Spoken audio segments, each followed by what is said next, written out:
Саламатсыздар ма, құрметті көрермендер? Бүгінгі біздің жасайтын бас киіміміз далбай күлпара деп аталатын осындай формасы тымаққа ұқсап келеді, бірақ мехсіз, жай матадан екі қабат матаны сырып тігеді. Арқасы иығын жауып тұрады, арқасын жауып тұрады. Олар жауын-шашыннен, желден, күннен қорғайды. Бұл бас киім өзі ерекше. Эскиз бойынша мынау екі қыры эскиз бойынша артқа қарай қайқайып тұрады, ол артына қарап тұрады. Ол екі деталь. Екі жақ шетінде вытяжка жасаймыз, өйткені басқа жақсы тұру үшін. Одан кейін прямой алдыңғы және артқа екі деталь. Ол кәдімгі шапка сияқты. Оған да алдына вытяжка жасаймыз. Енді бізде арқасын иығын жауып тұратын деталь қалды. Бұны енді біз прямо неге қарап тұрып, адамның үстінде, манекеніміздің үстінде басына кигізіп, өлшеп қарап тігеміз. Бірінші қағазбен ойып келтіреміз. Өздеріңіз көріп тұрғандай.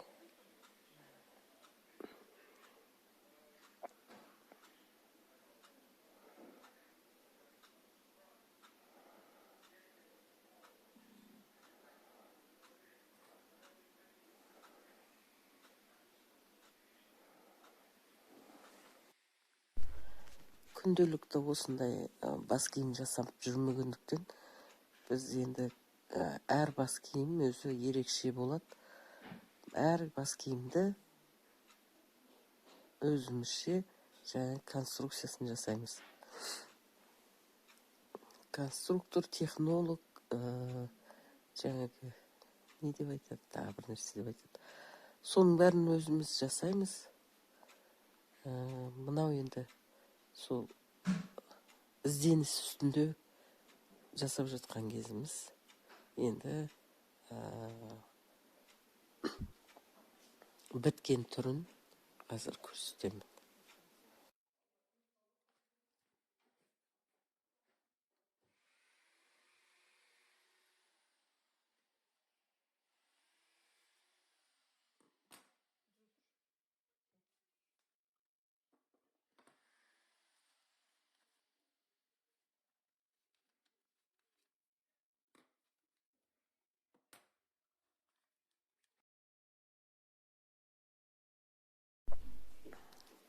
Бізде әлі көп жұмыс, әлі конструкциясын дұрыстап жасауымыз керек. Әлі неше түрлі қылып пішеміз. Одан кейін барып, бір келісімге келіп, художникпен, содан кейін барып уже матадан кесіп аламыз. Бұл спектакльдің художнигі Тұяқ Берлан. Жас біздің Қазақстанның жас мамандары.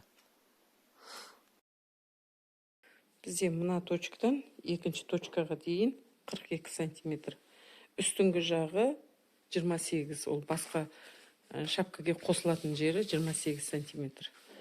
Мына алдыңғы высота 33, артқы центрі 34 сантиметр.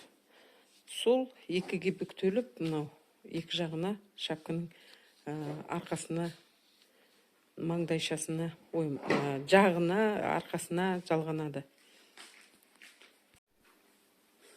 Бізде мынау қалпағымыздың аяқ жағы, арт жағы, құлақшасы бәрін артын жауып тұратын. Осындай, енді остатоктан жасап жатырмыз. Бұрынғылары міне осылай болып шығу керек. Ұстап тұршы бүйтіп. Төменірек. Міне осылай болып шығу керек. Міне осылай болып шығады. Киген кезде міне.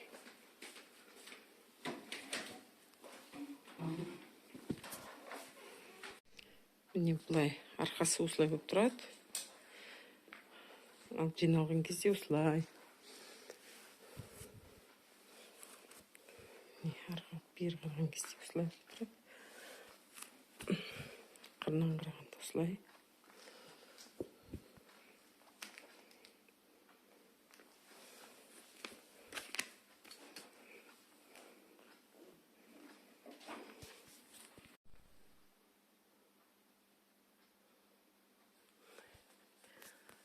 Далбай деген осындай шапкінің түрлері. Қазақтарда осындай шапкілер болыпты бұрынғы заманда.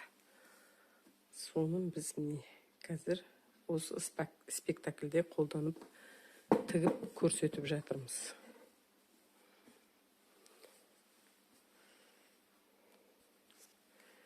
Негізі өте жақсы екен. Арқасы жабық тұр, мойны жабық тұр. И алды да жауып тұрады. Көрдіңіз бе? Алдында бұның козерогтары бар, кішкентай. Жоғы да бар, бары да бар, жоғы да бар. Мынау былай болды. Арты былай болса.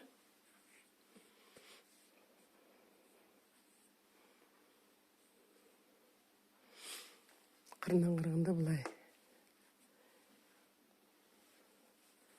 Міне құрметті көрермендер, шешіп жүрсеңіз, бас киіміміз осы болып шыға келді. Жалпағай, Күлпара, Далбай деген бітті. Өздеріңіз көріп тұрғандай, аса қатты қиын емес,